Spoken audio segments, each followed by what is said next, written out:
Welcome to our program on Kardec Radio.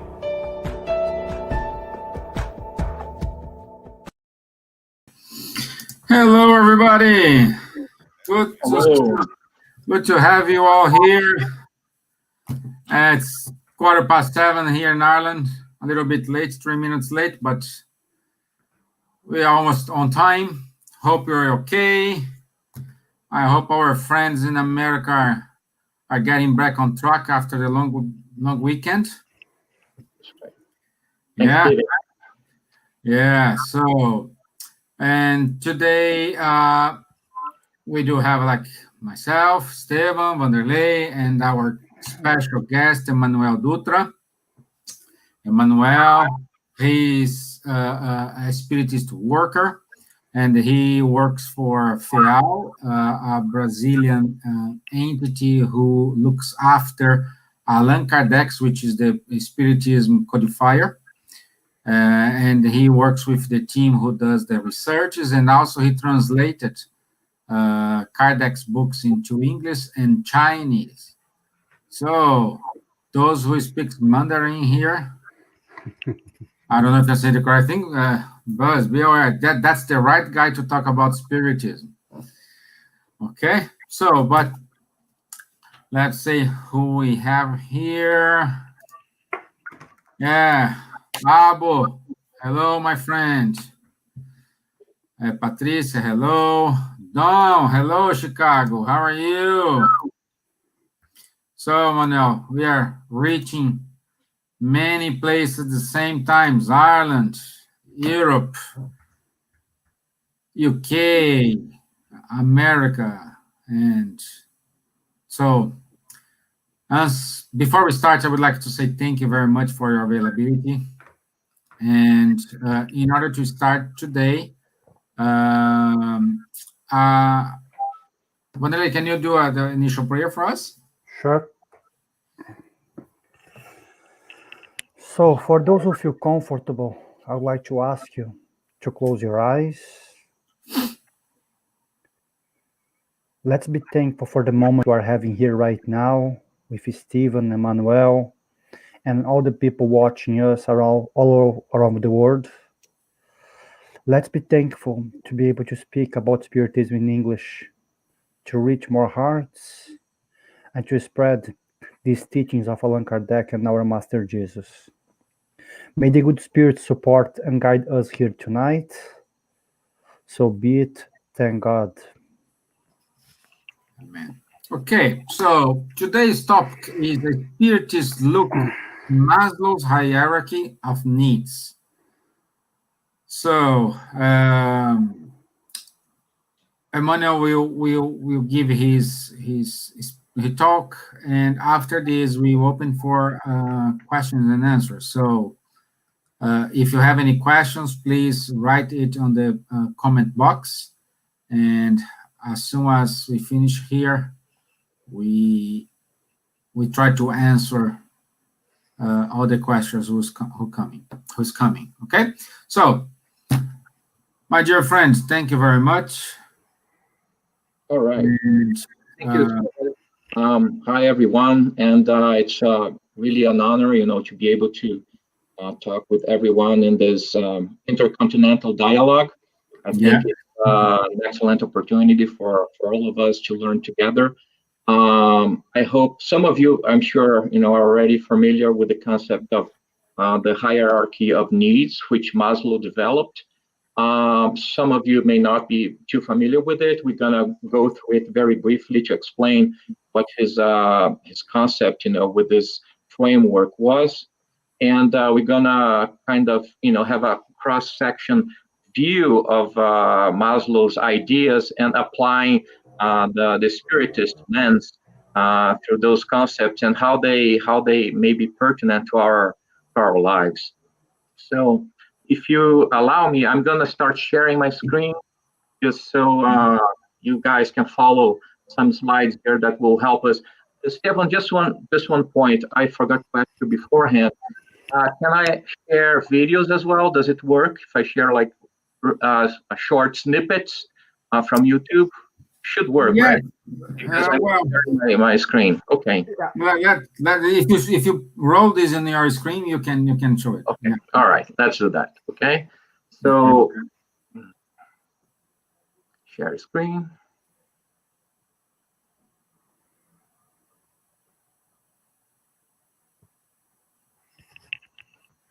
So, all right. High bar expectations here. So interest up. Well, we'll see. Can you guys see the screen? No, you need to click on share screen and below of your. No, I did that. I don't know what's happening. It's not coming up. Okay. You have to click on share screen and choose the screen that you want to share. Okay, you have to click on it. All right. Yeah. Okay. Yeah. There we go. All right. Okay. Yeah. Can you see it now? Yeah. Right. Okay. Great. So I will just be here on a background because it's too much polluted here. So if you need me, just let me know. Okay. All right. So everybody can see it now. Like it's the first slide, just the title of our dialogue today: Maslow's hierarchy of needs. Abraham Maslow is or was an American psychologist. He was born of Russian parents who immigrated to the U.S. on the turn of the century, from the 19th to the 20th century. He was born in New York, 1908. And in 1943, he published a paper called A Theory of Human Motivation.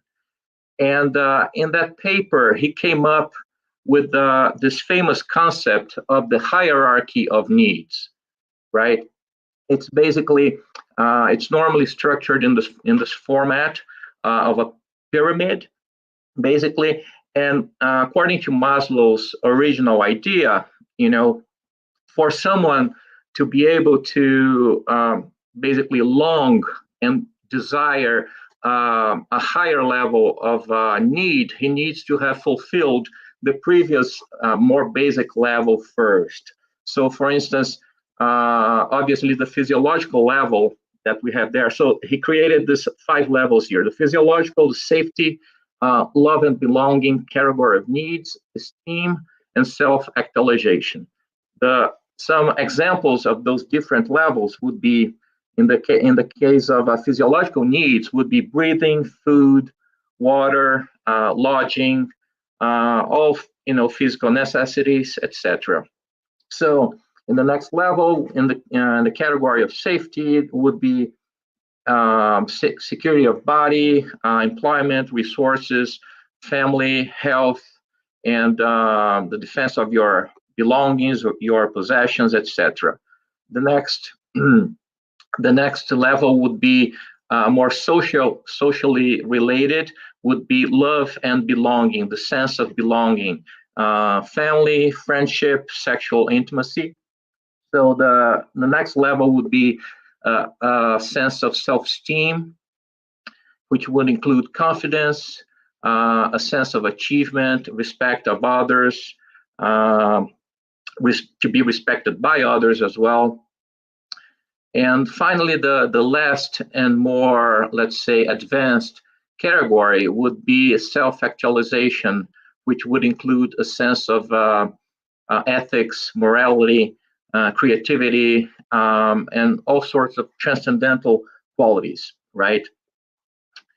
In a general way, we can aggregate those different levels in a few categories here, right?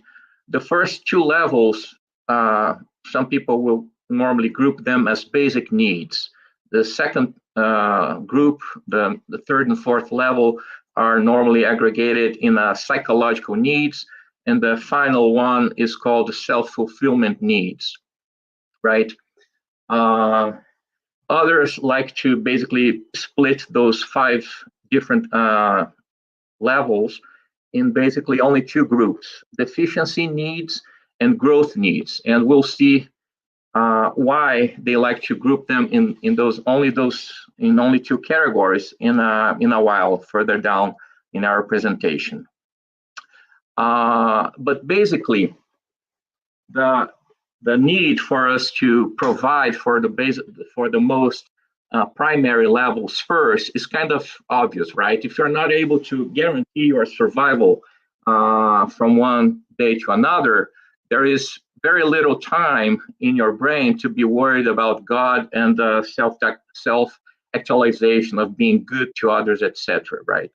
So this a very superficial look at this framework kind of tells us that, it kind of makes sense. It sounds like it should make sense. At least there, in general, for collectives, for large groups of people, certainly that's the case, right? If a country cannot provide for the basic needs in terms of food and lodging and health of its population, it's very unlikely, that country will be able to, provide, for instance, higher education in a satisfactory fashion, right? So at this point, I'm going to interject here with some information that we get from our basic work, the Spiritist book. I'm getting here like 3 questions from the Spiritist book, which talk about instinct, basically. When Kardec asks the spirits if instinct is something different from intelligence, the spirits are very detailed in their analysis.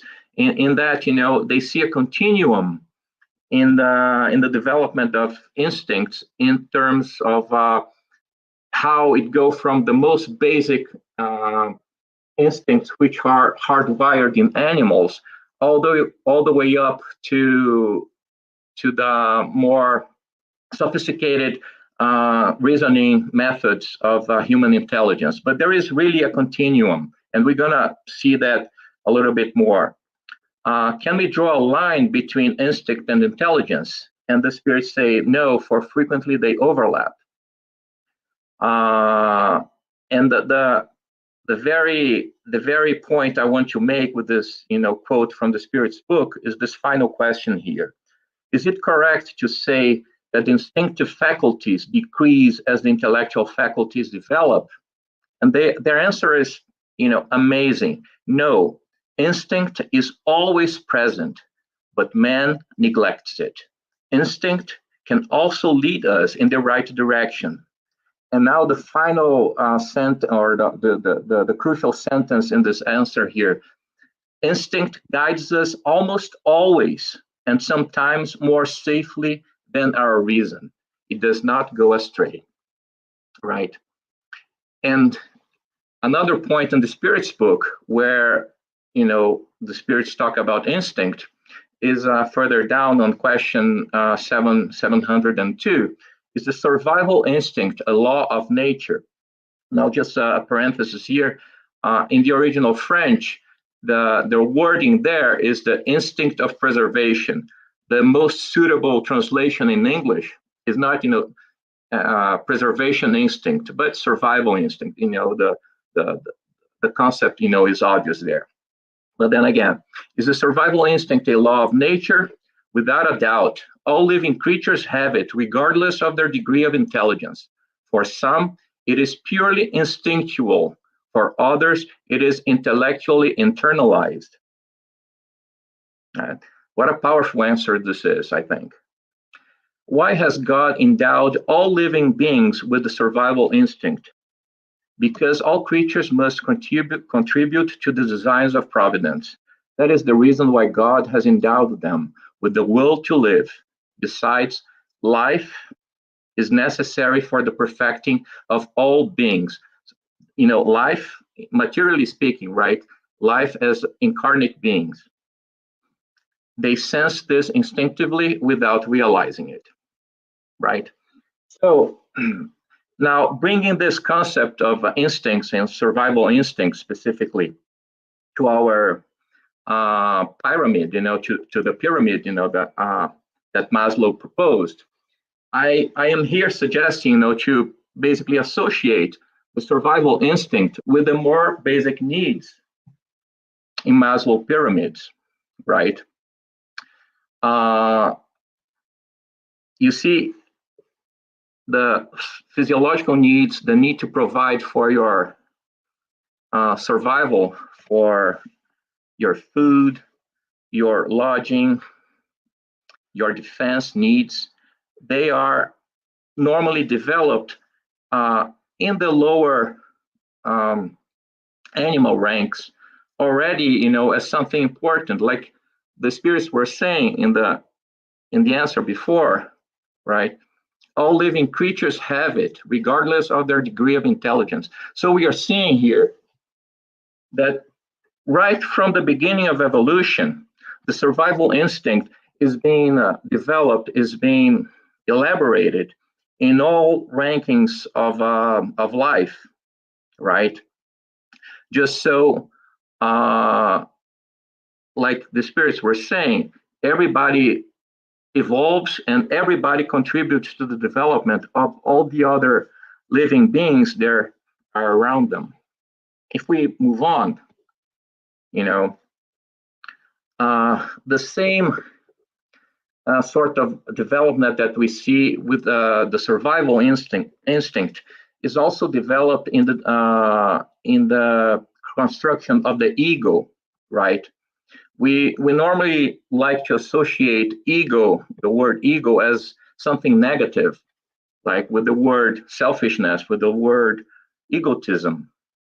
But the ego was actually constructed just like the survival instinct, or in order to defend ourselves in the early days of our social development as tribes and clans, back when we were basically still fighting for our survival. So the ego should not be looked at as something negative in the sense that not like an enemy that we have to get rid of, or something that is not good. The ego has been protecting us for millions of years, for hundreds of millions of years, to allow us to basically strive or survive, rather, in a world which has, for the most part, been extremely, extremely aggressive, to us. So the reason why we are able to conduct, a conversation talking about such elaborate concepts is because we do not have to worry about surviving anymore. And the part of our psyche which has allowed us to arrive here has to do a lot with the ego, right? So, and the one thing that I like to point out, is that the construction of this mechanisms, or this emotional instincts, if you wish, is not something that is restricted to humans. It's actually something that occurs in all of nature. I'm not sure whether you guys are familiar with the Capuchin monkeys inequity aversion experiment. Basically, there was a group of scientists, who decided to test the idea of inequity aversion. Basically, monkeys were trained to basically give scientists a rock. After they gave the scientist a rock, they would receive a reward, right? Initially, they were trained to receive a cucumber as a reward. Given that it was the beginning of the experiment, they were happy to receive the cucumber, which was not great, but it was reasonably okay food. And then the scientists split the monkeys into two groups, and one group of monkeys would receive a grape instead of a cucumber after performing the job correctly. And the other group of monkeys, they saw the first group receiving the grape, and they both groups already were familiar with grapes and cucumbers. They knew that grapes were much tastier. So when the second group of monkeys, after performing their job correctly, received a cucumber instead of a grape, the monkeys were extremely aggravated. And let me actually show this because it's so funny.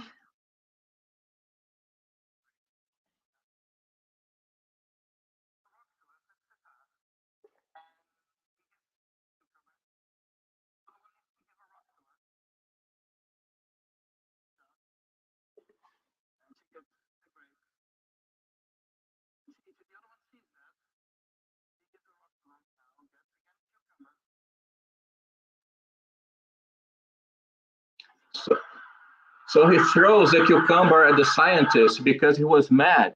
He wasn't rewarded in the same way that the other monkey was. He knew that grapes were much better than cucumbers, and he threw the cucumber that we received at the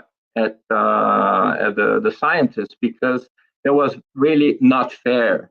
So we can see here that the sense of pride, is something that is ingrained not only in humans, but its seed, the very backbone of pride, or which in essence, is what inequity aversion in that experiment can be translated to, is what it really represents, right?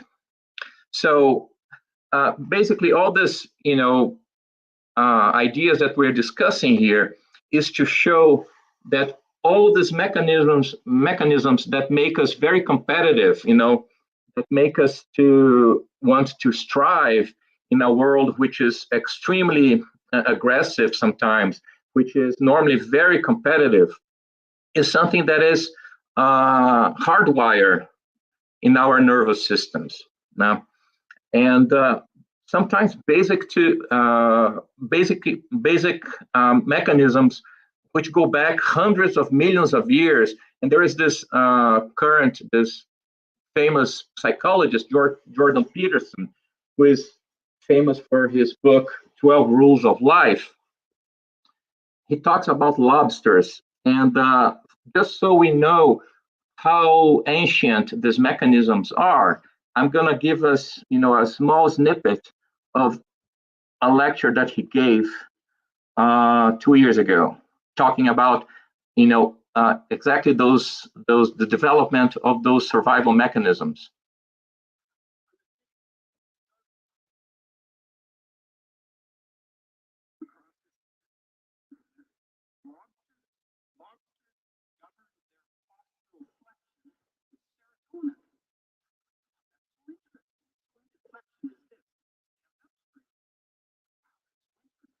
Emanuel, the sound is very low.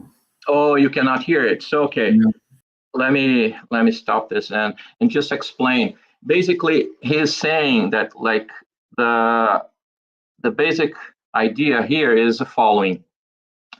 The nervous circuit of lobsters has been developed, over 500 million years ago, either 500 million or 1/3 of a billion years ago.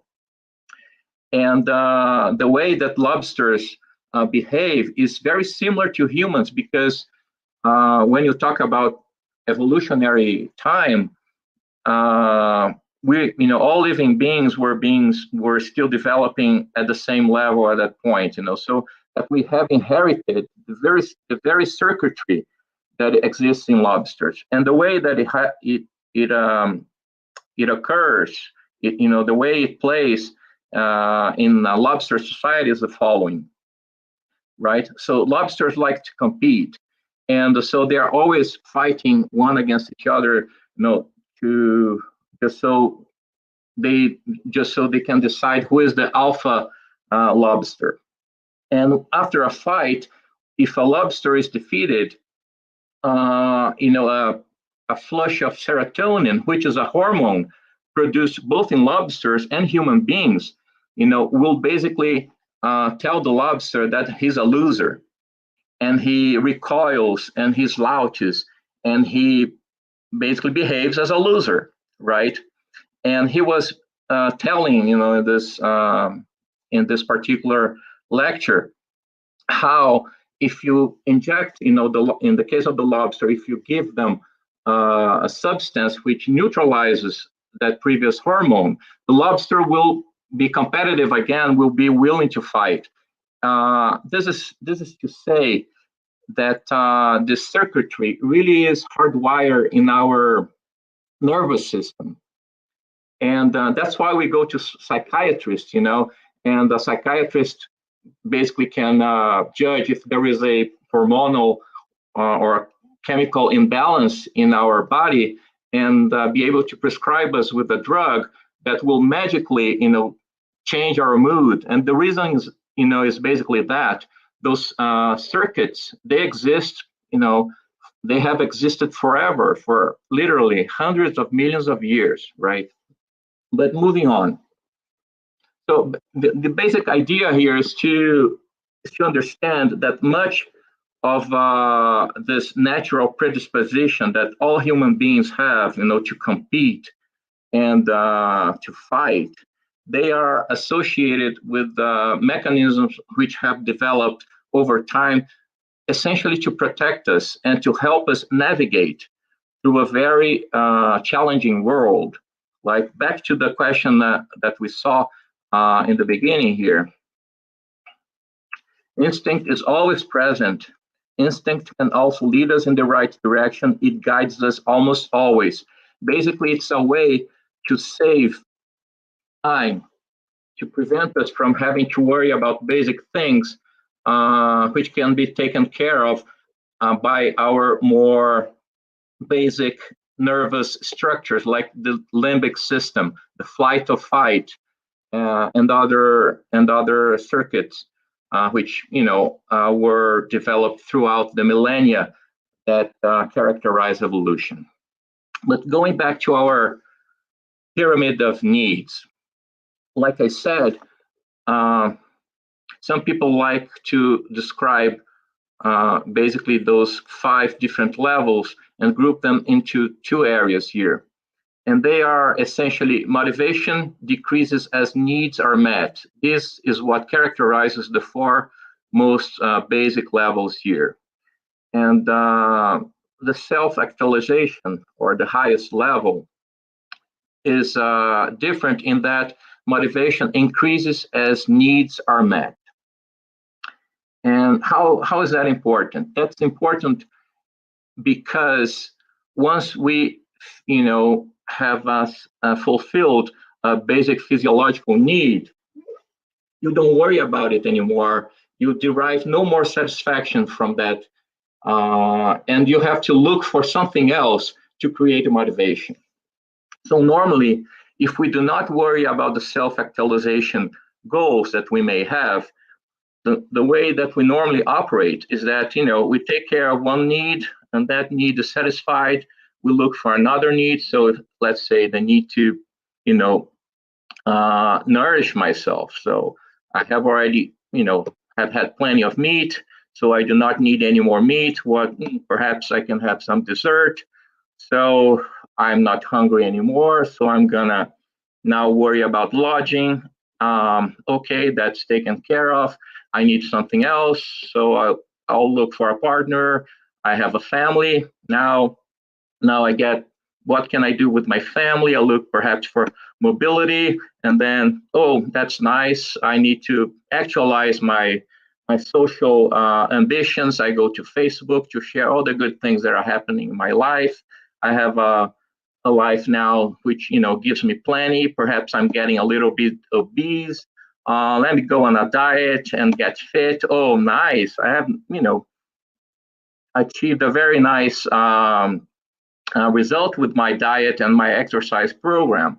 So why do I not share it with my other friends on Instagram, right? And then it's a continuum. It's like an endless cycle of needs. Once you go to Instagram, you also want to share all the other nice things in your life, like travel, the places you've been, and so on, and so on, and so on, and so on, right? So if we do not pay attention to the higher needs that we have in the top of the pyramid, right? Our life ends up being a never-ending cycle of things that, revolve around the lower needs in this pyramid here, right? And one very, very serious problem is that in our society nowadays, basically nobody, certainly not the media, talks about the self-actualization, the more advanced needs that we have as human beings. Why is that? Well, first and foremost, because society in general, when we think about the media, doesn't realize that we are beings who are eternal.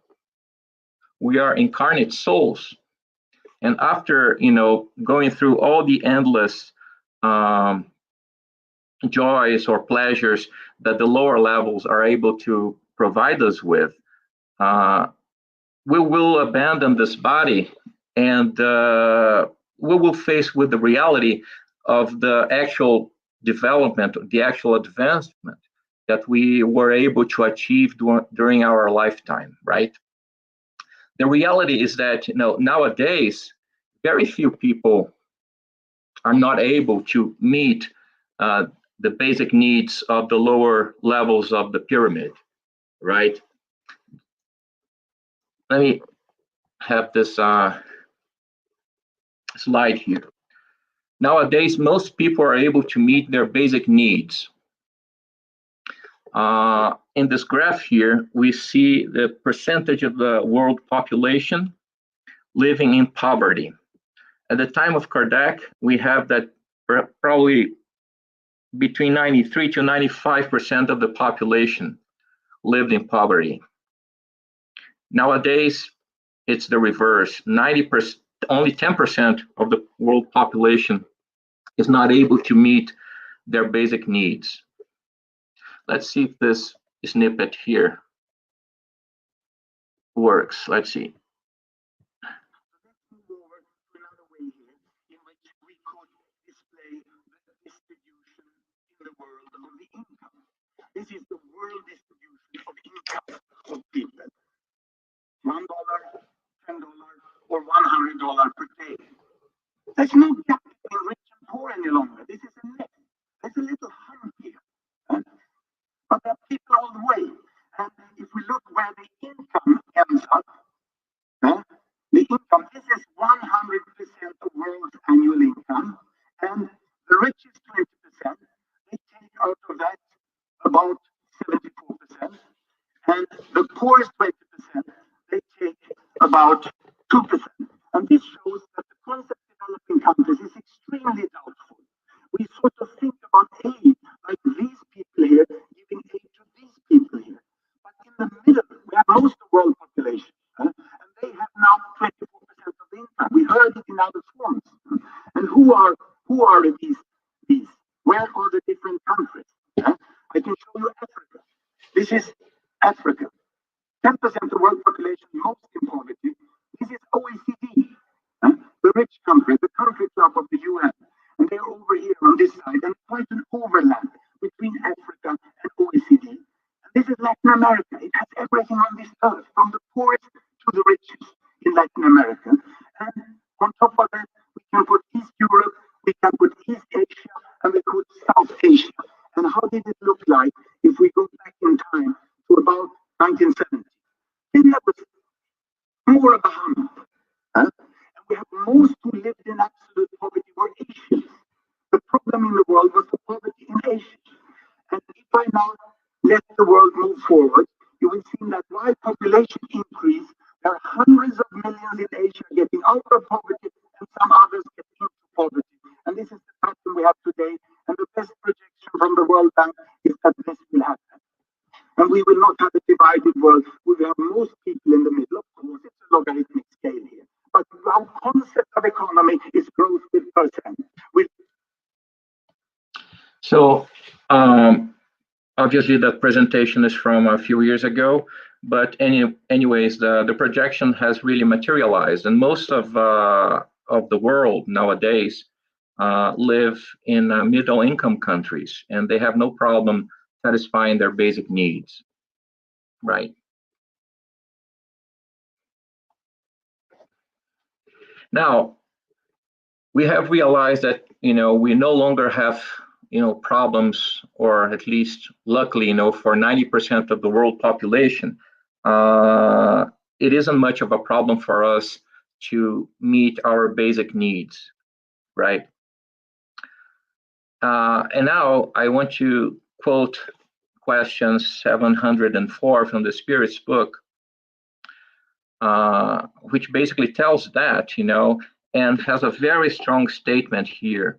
So if, like in the slides we were seeing before, how can we escape from that never-ending cycle of looking for new needs and new pleasures, etc.? Where to stop? And the spirits provide us with a very strong and very powerful guideline here. Only that which is necessary is useful. That which is superfluous never is, right? And how to strive for happiness in this world, right? Earthly happiness is relative to the position of each person, and what might be enough for the happiness of one person may represent a misfortune for another. Is there nonetheless a measure of happiness common to everyone? And I really like this answer of the spirits. It's simple yet so effective. With respect to material life, the possession of what is necessary, which goes back to the previous question we saw. And with respect to moral life, a clear conscience and faith in the future. It's very, surprising. How can you put in such few words, such a powerful and effective statement, right? And now I want to go back to that theme of developing basically instincts that guarantee our survival, right? In question 894, again, of the Spirit's book, there are people who do good by spontaneous action without having to overcome any opposing feeling. Do they have the same merit as those who have to struggle against their own nature in order to overcome it? And the answer is very, very, very powerful. In the case of those who do not have to struggle, progress has already been accomplished. They struggled long ago and triumphed. That is why virtuous feelings cost them no effort and their actions seem so easy.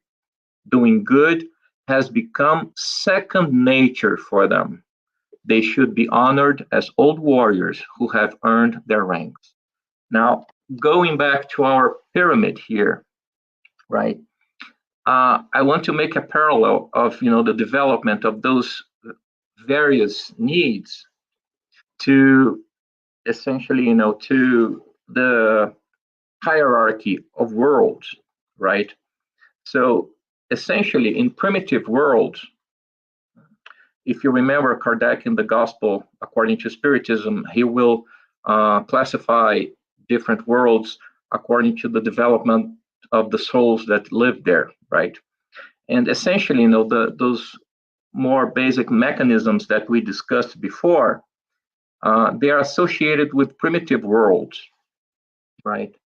The survival instinct, the lower ego, the pride, etc. We all see that all those circuitry are embedded, even in the case of animals. You don't really have to have a human soul to manifest those most basic reactions or responses, right? But then, as we move on to worlds of trials and atonements, we see the need to develop new aspects or a new circuitry of behavior, which includes gratitude, compassion, and love, right? Which are associated with higher levels in this pyramid of needs, which are the self-esteem and the beginning of self-actualization. In worlds of trials and atonements, really we only have glimpses into beings who are self-actualize, of spirits who have developed to the point of, if we talk about the spiritual hierarchy, good spirits or perfect spirits. In our world, perfect spirits will only very, very infrequently be able to incarnate like Jesus, right? And if we move on to even higher worlds, regeneration, we see that the feelings or the behavior of gratitude, compassion, and love, they become generalized. Whereas in trials and atonements, it still is a matter of developing, the beginning on the incipient, the initial steps in the expression of gratitude and love. In the worlds of regeneration, this attitude is generalized. And if we move further in happy worlds, they become spontaneous, they become natural, they become ingrained in their personality, just like the other mechanisms, the other behavioral traits, like the survival instinct, the mechanisms of the ego, pride, etc., just like this other lower patterns that have become ingrained before, right? And finally, when you get to celestial worlds, the worlds of perfect spirits, I do not dare to describe what characterizes those worlds, because really our intellect is just too limited for us to even fathom, even imagine what those higher emotions or higher concepts could be. And how are we doing in terms of time? That's this is my last slide, and this is like an idea I have been developing for a while, and it's really nice that I can share this with you. And I would love to open for questions or comments and talk more about this. See what you guys think about this parallel. Wow. It's very good, my friend. But first of all, we have here a lot of requests. If you could share the link for those videos. I will. Yeah, we put it here in the comments, and anybody can access. Because the first one we couldn't hear properly, and the second one, the sound was like kind of peaking, Okay. But very good. So it's very interesting approach in terms of. Okay, let me see here. Thank you. Let me put. Okay, the first video. The TED Talks, the link is there. The second one, the link is posted. And the last video is here. Great. Okay, all links posted, so I don't own anything because sometimes we forgot to post it and keep going. So right. Well, it's very interesting how it applies to our needs, and how Kardec approached those spirits with the questions without knowing anything about Maslow, for example. Yeah. No, you see, I'm really surprised every time I read the Spirit's book, or I'm reading a scientific paper and I see the connect, for instance, when Jordan Peterson is talking about how instincts have been embedded in our development for hundreds of millions of years. And that's precisely, what the spirits say 160 years ago, right? And the Spirit's book, because it's one of the books that I probably have read it like 20 times, 30 times. It's hard to say at this point. But there's always a snippet of like wisdom and basically foresight, which really intrigues me, And I'll give you another example how spirits are very smart in terms of how they phrase things. when Kardec first questions about eating meat, people who read the answer that the spirits gave at that time, they probably, went home saying, okay, it's fine to eat meat. But nowadays, if we look at the same answers, we see that the spirits are saying, eventually you guys have to stop eating meat, right? And it's the same words, and nothing has changed. It's just that they were so wise as to phrase things in a way that, it can be interpreted correctly according to the development of the day. Yeah. And at the same time, we have here a comment here, our friend Don. Wow, I never noticed that Maslow's idea carried to the course of human development, even on other planets. Yeah. Well, this is something, this is a parallel that I, came up with, and I'm sharing this for the first time. So you may think that it's crazy, but it is what it is. Yeah. And taking the opportunity, you read the book for 20, 30 times. Do you think if we're gonna read the book, I don't know, perhaps in 10 years, 20 years time, we will see something different? I'm sure we will. Because there are new insights that we gather from science, from the development of science, for instance.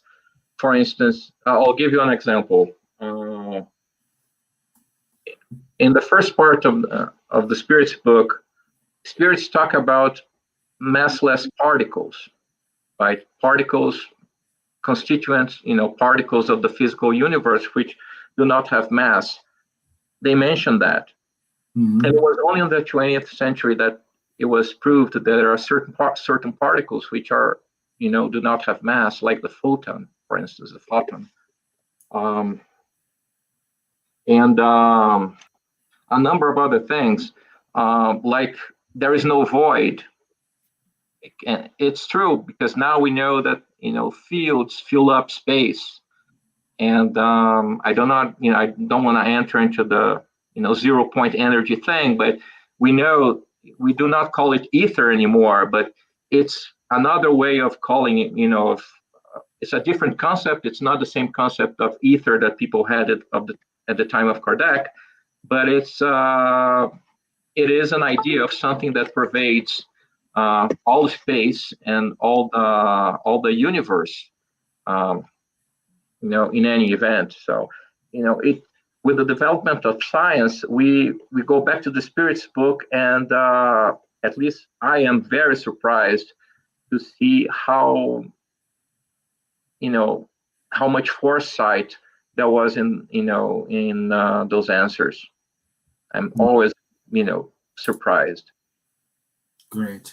And you have this direction in order to see the facts and put the science along with the spiritism. Like you are in the US, I'm in Ireland, so we do see different perspectives compared to Brazil, for example. Absolutely, yeah. And perhaps my perspective is different from yours and the other way around, just because we are in different cultures, different environments, different people, different way to think. So this makes us need us to adapt. For those who don't know the Spiritist book and are non-Brazilians, what's the best advice you can give to them? Well, I would say read the books and see what you think. In the preface that I wrote for my translation of the Spirits book, I basically mentioned a number of facts that or points which are covered in the book, which are really ahead of its time, right? It talks about the abolition of slavery, back in 1857, slavery still existed here in the US, in Brazil, China, Persia, and so many other countries. It talks about the equality of rights between men and women. France would only enact, the vote of women, women's suffrage, in 1950, I think, like late 40s or 1950. It talks about, like I was saying before, talks about matter which is not ponderable, matter which has no weight, the non-existence of void. It's really so many topics and ideas which were proved to be correct later on, and so very much ahead of its time. So if we realize, how advanced those concepts were back at the time, we start giving a lot of value to the book, I think. Yeah. Kardec works, and I'm just talking about the Spirit's book, but the same thing is valid for the other works of Kardec. Mm-hmm. Yeah, and back to the topic today. First we have a question here. Our friend Elsa from the UK, she's asking if you can show your translations. Oh, sure. Well, you have showed I don't have the English copy. Yeah, that's why I showed the English copy here. So that's the one in English. Yeah. So I have the translations. This is the Spirit's book in Chinese. This is simplified Chinese for continental China. This is traditional Chinese for Taiwan. This is the Gospel, traditional and simplified. Okay. The Gospel. And this is the Medium's book. This is a review copy. No, even the Medium's book you have already translated. Wow. Yeah, it has not been released officially yet. I'm just finishing to prepare the traditional version of it, just so we can have an official release of both versions. Great. And going back to your today's topic, do you think our instincts still bypass our let's say normal behavior, or our central way, the centralized way to think? Yeah, most of the time, actually, and it's not a bad thing, like we were saying, because 99% of the decisions that we make on a daily basis, they do not require much thinking, right? We should not blame our instincts for the bad decisions, that cause a lot of problem to us. And we know when we are making a bad decision. We really know, when we are making a bad decision. There is this long essay that Kardec has in the Spirit's book, which is the outline of the motivation of human action. He says that that the moral choices are always, of our own making. There is no way we can blame instincts for our moral choices, right? Wow. And those are the ones that really get us into trouble if we do not make the right decision, right? Yeah. So those who put the excuse in the instinct must be aware. Yeah. That. But see, Stephen, for instance, you're planning on going to work. You get up in the morning, you have breakfast, and then you get into your car and you start driving. All the way to your final destination. 99% of all the decisions, of shifting gear, of like turning the wheel, of braking or speeding up, 99% of those decisions are not done conscientiously. You're basically doing it, instinctually, because you programmed driving into your brain, right? You drive instinctively, so to speak. Mm-hmm. Right? If you were to think at every single microsecond to make a decision. Should I speed up or should I turn to the left? Should I turn to the right? Basically intellectually and conscientiously make a decision, life would be basically impossible. That's why I basically emphasize in that slide, that developing the higher, so to speak, instincts, being generous, loving, etc. It has to be ingrained to a point where we do not have to think about those things anymore. Because if we do not internalize that kind of behavior in our being, we will not have mental space, if you wish, or we will not have like CPU space, to deal with higher, more advanced concepts, which we cannot even imagine what they are, because we are still, dealing with learning to be grateful, learning to be loving, things which at this juncture should already be a natural part of our behavior, I would say. Okay. Yeah, but it's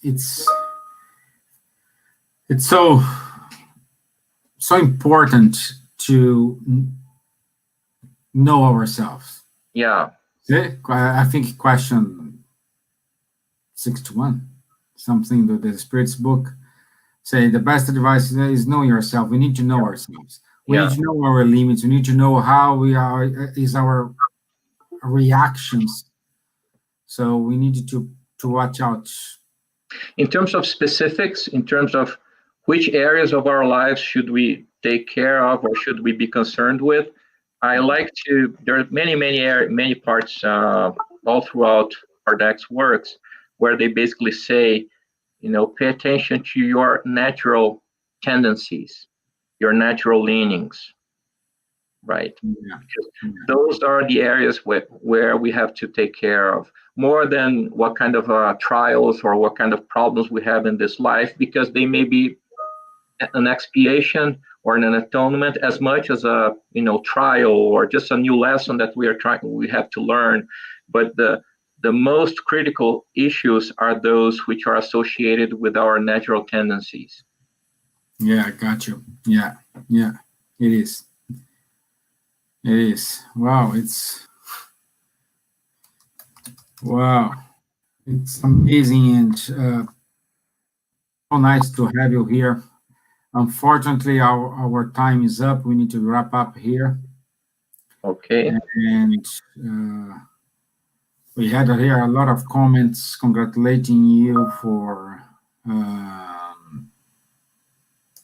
your service and what we can expect from you in the future. So what's your projects?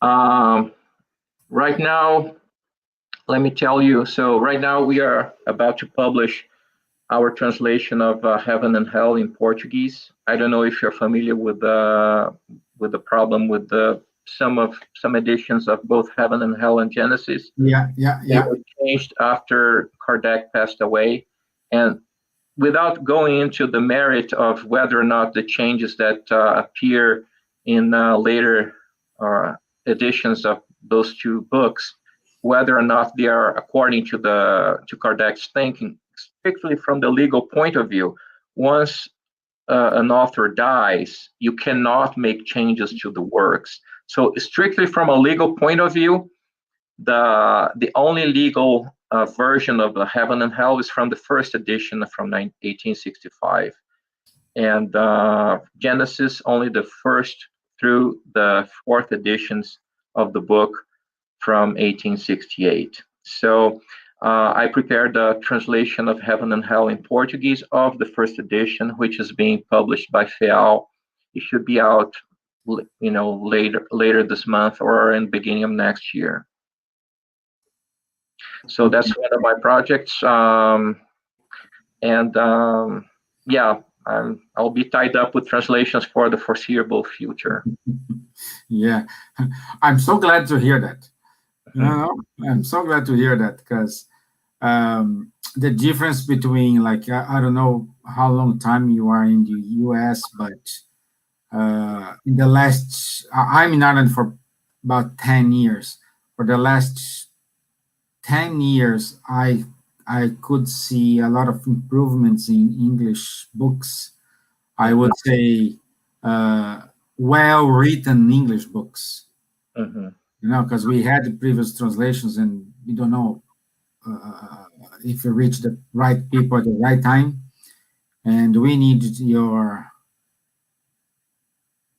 work here. And on this, come here a question from Don. How long does it take to translate a book? Very curious. It takes about 2 months if you work 12 to 14 hours a day. 2 months working, that much. I'm talking about a 500-page book. If you work less than that, let's say 4 hours per day, it's going to take about 6 months. Yeah. Okay. And I would just want to say thank you very much for your time. Thank you very much for your availability. Here from Ireland, we are waiting for you to come here and know you in person. All right. I'm looking forward to that as well. And perhaps do something with more time in way you can work your ideas, and we can see how your brain works behind. Yeah, I'm an engineer by training. I studied, electrical engineering and French in college, so it's kind of bizarre, but you can expect, non-conventional ideas coming from my brain, I suppose, from this bizarre mix. Yeah. And also, I think the most important thing here is be very loyal to Kardec. Yeah. I think that's the main point here. We cannot judge, we cannot say anything about what happened in the past. We can only speak from what happening now, and now we are trying our best in order to be loyal to Kardec. Yeah. That's the main point. That's the principles we needed to share with our Irish friends here. And also we own this to them. That's right. We own this to them, and we need to make our children's life easier. And once we have the right thing, the right translation, the right codes, we will make our children a favor, and we don't need to keep spinning the wheels and we talk about it again. It's a continuous process, of course, right? Yeah. I have a couple of friends living in China. Our plan is to go through the translations, the existing translations in Chinese, and make improvements as we go along, right? Yeah. Great. Okay, my friend. Thank you very much. Thank you. I hope to see you next time here. So let's work on your schedule, and I hope to see you in person some near future. Now we have the vaccine, so I hope to see you. See? There is reason for hope. There's always reason for hope. Yeah. So would you mind to do a final prayer for us? Sure. That's going to be a pleasure. God, our Lord, we would like to thank you for this opportunity for us to discuss such enabling ideas with friends from all over the world in an atmosphere of peace, friendliness, and openness. We beg that our lives may every day a little bit more, that our lives may reflect the purpose which we essentially linked our current incarnation when we decided to come to this planet. We hope that tomorrow will reflect the efforts that the present generation is